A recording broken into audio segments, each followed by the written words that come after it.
नमस्कार, मैं डॉक्टर सौरभ शर्मा, सह आचार्य इतिहास, राजकीय कन्या महाविद्यालय सिकंदरा दौसा। पिछले विभिन्न अध्यायों में हमने दिल्ली सल्तनत कालीन इतिहास के बारे में चर्चा करी है। आज हम इसी श्रृंखला की कड़ी में दिल्ली सल्तनत काल के अंतिम राजवंश लोधी वंश के बारे में चर्चा करेंगे।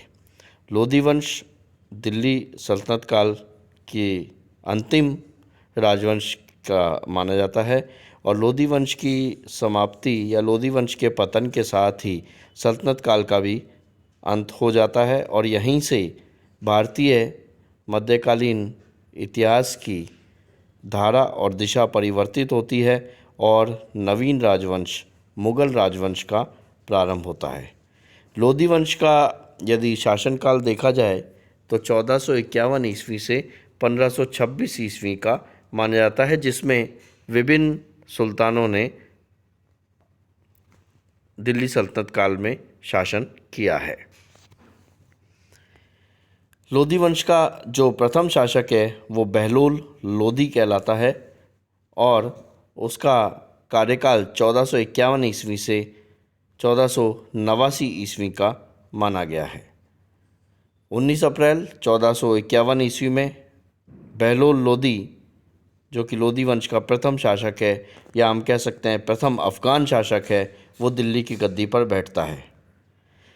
इसकी विशेषताओं के बारे में जब चर्चा की जाती है तो ये माना जाता है कि ये अपने से पूर्व में जो शासक हुए थे यानी फिरोज़ तुगलक के बाद और लोधी वंश की स्थापना से बीच के जो शासक हुए हैं उनमें सबसे अधिक योग्य, क्रियाशील एवं महत्वाकांक्षी था। सत्ता पर यह पूर्ण अपना अधिकार स्थापित करना चाहता था। इस कारण इसने पुराने मंत्री हमीद खां को बंदी बना लिया था। इसने जौनपुर के शासक महमूद शाह शर्की के दिल्ली पर अधिकार के प्रयास को निष्फल किया था। वो दिल्ली पर अधिकार करना चाहता था। इसके अतिरिक्त मेवात के अहमद खां, संभाल के दरिया खां, कोयल के ईसा का तथा मैनपुरी के राजा प्रताप सिंह आदि सभी को बहलोल की अधीनता स्वीकार करनी पड़ी थी। इसने जौनपुर के तत्कालीन शासक हुसैन शाह को भी पराजित किया था और वहां पर वापस विद्रोह या षड्यंत्र की स्थिति नहीं हो, इस दृष्टि से अपने ज्येष्ठ पुत्र वारवक शाह को वहां का गवर्नर नियुक्त कर दिया था। ग्वालियर पर आक्रमण किया और वहां के शासक या राजा कीरत सिंह को दंड देकर जब ये वापस लौट रहा था उस समय बहलोल रास्ते में बीमार पड़ गया और जलाली शहर के निकट 1489 ईस्वी में बहलोल की मृत्यु हो गई। बहलोल की विशेषताओं के बारे में चर्चा की जाए तो वह राजकीय वैभव दिखाने के प्रतिकूल था। अफ़गान जो अमीर होते थे उन में वह मेल मिलाप की नीति से काम लेता था और उसने स्वयं की स्थिति अपने समानों में एक प्रमुख के रूप में कर रखी थी, यानी सभी को एक ही समान दर्जे पर रखता था, सभी अफ़गान अमीरों को, और उनमें एक प्रमुख के रूप में वो शासन करता था। अपने साथियों से अलग का एहसास नहीं हो इस दृष्टि से उनके सामने वह सिंहासन पर भी नहीं बैठता था और उनके साथ कालीन पर ही बैठा करता था। बहलोल ने दिल्ली सल्तनत की गिरती हुई प्रतिष्ठा तथा साख को ऊंचा उठाया। फिरोज़ तुगलक के बाद जो अयोग्य शासकों और अव्यवस्था के काल में दिल्ली सल्तनत की प्रतिष्ठा और साख गिरती जा रही थी, उसको वापस स्थापित करने में बहलोल का विशेष योगदान माना गया है। सिकंदर लोधी बहलोल की मृत्यु के बाद जो नवीन शासक बैठता है लोधी वंश के संबंधित, उसका नाम है सिकंदर लोधी। सिकंदर लोधी का कार्यकाल 1489 ईस्वी से 1517 ईस्वी तक माना गया है।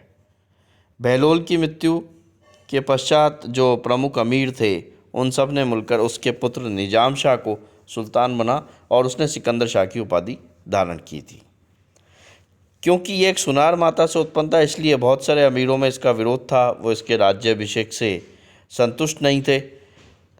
हालांकि सिकंदर ने अपने विरोधियों को दबाने में और सुल्तान की प्रतिष्ठा बढ़ाने में सफलता प्राप्त कर ली थी। सिकंदर दैत्य राजतंत्र की समस्या से परिचित था। वो नहीं चाहता था कि सत्ता में दो केंद्र हों, इसलिए अपने बड़े भाई को जो दिल्ली के अधिकार करना चाहता था उसकी महत्वाकांक्षा को ध्वस्त कर दिया। वारवक शाह का इसने इसी दृष्टि से वारवक शाह का दमन का निर्णय किया। वारवक को उसने पहले पराजित करा, गवर्नर के रूप में शासन करने दिया, परंतु उसकी अयोग्यता के कारण जौनपुर में बार बार विद्रोह हो रहे थे, अतः उसने अपने पद से हटा दिया और कारागार में डाल दिया। इस प्रकार उसने द्वैध शासन या सत्ता के दो केंद्र से निजात पा ली। सिकंदर अपने पैतृक राज्य पर निरंकुश सत्ता स्थापित करना चाहता था।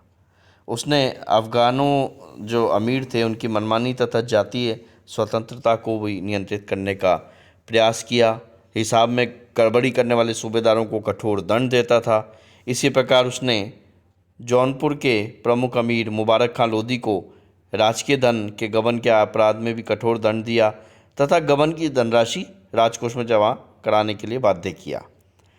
एक बार कुछ अमीर सुल्तान के समक्ष लड़ पड़े तो उसने एक को अपने समक्ष कोड़े लगवाए और अनेक अमीरों को निर्वासित कर दिया।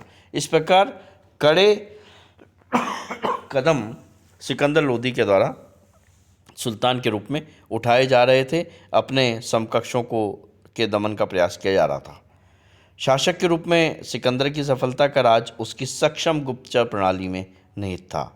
उसने प्रत्येक स्थान पर अपने गुप्त संवाददाता नियुक्त किए हुए थे, यहाँ तक कि उसने अमीरों के घरों में भी संवाददाता नियुक्त किए हुए थे। उसने अनाज पर से चुंगी हटा ली थी। बहुत सारे कष्टकर जो नियंत्रण थे उनको समाप्त कर दिया था। परिणामस्वरूप उसके समय में आम आदमी को राहत मिली थी और यह कहा जाता है कि सामान्य मूल्य स्तर जो था वो वहाँ तक पहुँच गया था जहाँ अलाउद्दीन के समय के बराबर पहुँच गया था। उसने बिहार में विद्रोही जमींदारों तथा जौनपुर के भूतपूर्व सुल्तान हुसैन शाह को पराजित किया और अपने साम्राज्य में मिला लिया। दरिया खां को उसने बिहार का गवर्नर नियुक्त किया था। तिरहुत के राजा को भी सिकंदर की अधीनता स्वीकार करनी पड़ी थी और वार्षिक कर दिल्ली भेजना पड़ता था। उसने बंगाल के स्वतंत्र शासक हुसैन शाह से संधि कर ली थी, जिसमें दोनों ने एक दूसरे की सीमा का सम्मान करने का वचन दिया और बंगाल अधिपति ने बिहार पर सिकंदर के अधिकार को मान्यता प्रदान कर दी। धौलपुर के राजा विनायक देव तथा चंदेरी, नावा, नागौर के शासक सिकंदर की अधीनता स्वीकार करने के लिए बाध्य किए गए। इटावा, बयाना तथा कोइल क्षेत्र पर प्रभावी नियंत्रण स्थापित हो सके, इसके लिए 1504 ईस्वी में आगरा नगर की नींव डाली और कालांतर में इसने आगरा को अपनी राजधानी के रूप में भी स्थापित किया था। 21 नवंबर 1517 ईस्वी को आगरा में ही सिकंदर की मृत्यु हो गई थी। सिकंदर के बाद अंतिम शासक जो लोधी वंश से संबंधित है या दिल्ली सल्तनत काल का अंतिम शासक भी जिसे कहा जा सकता है, इसके बाद मुगल वंश की स्थापना हो जाती है। उस शासक का नाम है इब्राहिम लोधी और कार्यकाल बहुत छोटा सा, करीब 1517 ईस्वी से 1526 ईस्वी का कार्यकाल इब्राहिम लोधी का रहा है। सिकंदर की मृत्यु के उपरांत 21 नवंबर को दिल्ली सल्तनत का अंतिम सुल्तान आगरा की गद्दी पर बैठा, क्योंकि आपको बताया गया था कि आगरा को इन्होंने अपनी राजधानी बना दिया था। आवश्यक संयम तथा सुबुद्धि का इसमें अभाव था, इस कारण ये प्रमुख अमीरों का सहयोग नहीं प्राप्त कर पाया। उसने लोहानी, फामूली और लोधी जातियों के जो शक्तिशाली सरदार थे, जो अफगान जातियां थीं, उनके जो शक्तिशाली सरदार थे, उनके प्रति जो राज्य की प्रभुता के आधार स्तंभ थे, उनके प्रति भी दमन की नीति चलाई।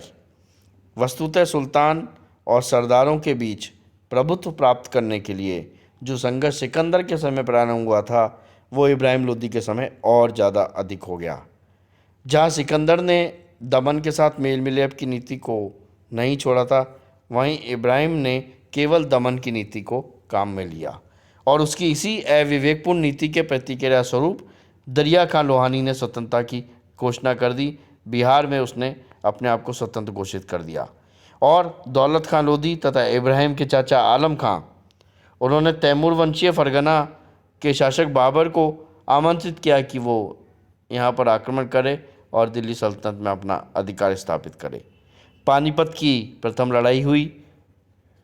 इब्राहिम इस लड़ाई में पूरी तरह से पराजित हुआ तथा मारा गया।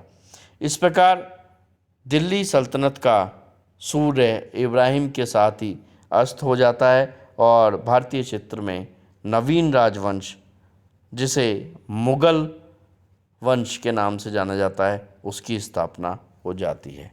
धन्यवाद।